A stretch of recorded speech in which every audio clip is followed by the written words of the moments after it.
Okay, so today we're talking about a book that does something pretty amazing.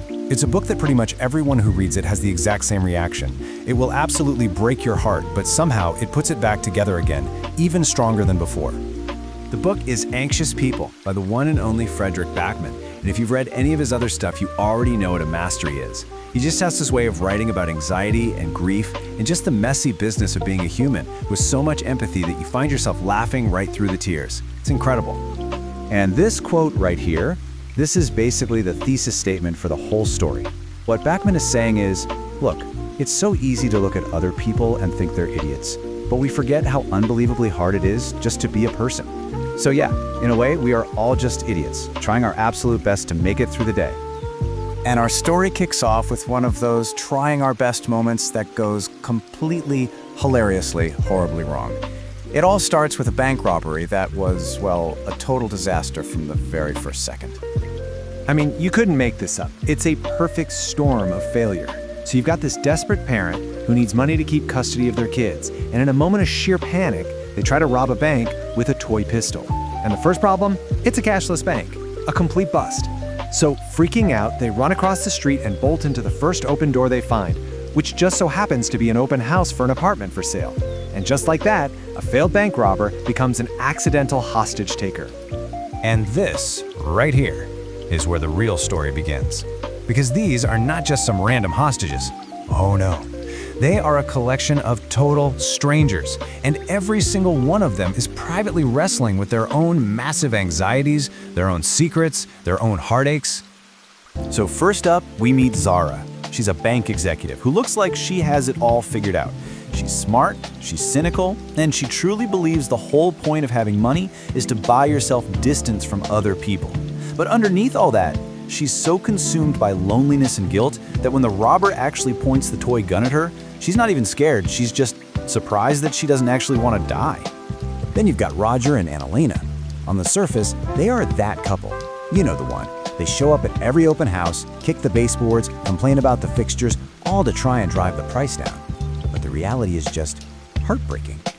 Their constant house flipping isn't about real estate. It's a desperate project to keep their marriage from suffocating, to give Roger a sense of purpose that he completely lost the day he retired. And rounding out the group is Julia and Ro, a young couple expecting their first child who are arguing about every single tiny detail of every apartment they see.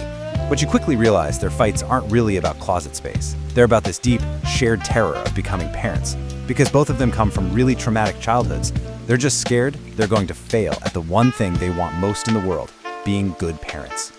And just when you think you've got a handle on this bizarre cast of characters, it gets weirder. Oh yes, because locked in the bathroom for the first half of this whole ordeal is a man wearing a giant rabbit head, and not much else.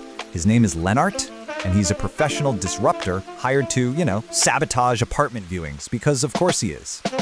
So picture this. You've got this super high-stress, completely ridiculous situation. A failed bank robber who doesn't know what they're doing, a room full of anxious strangers, and a guy in a rabbit suit. And what happens is this paradox. This insane pressure cooker of a situation becomes the one place where everyone's carefully built walls finally start to come down. This quote just nails it. It captures that raw, honest terror of being a grown-up that secretly connects every single person in that room. It's this deep down feeling that they're all failing at adulthood and that they're the only ones who are just pretending to know what they're doing. Because they're all trapped together, they start talking.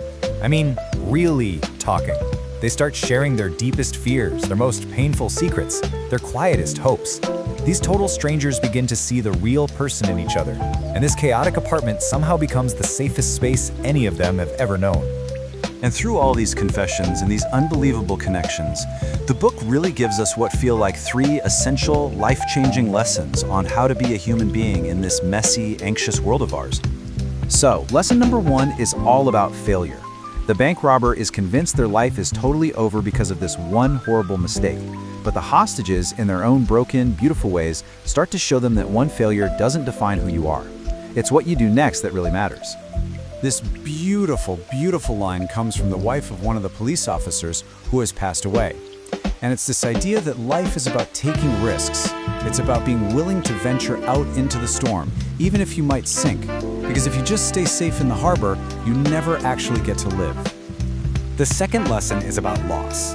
every single character in that apartment has lost something profound.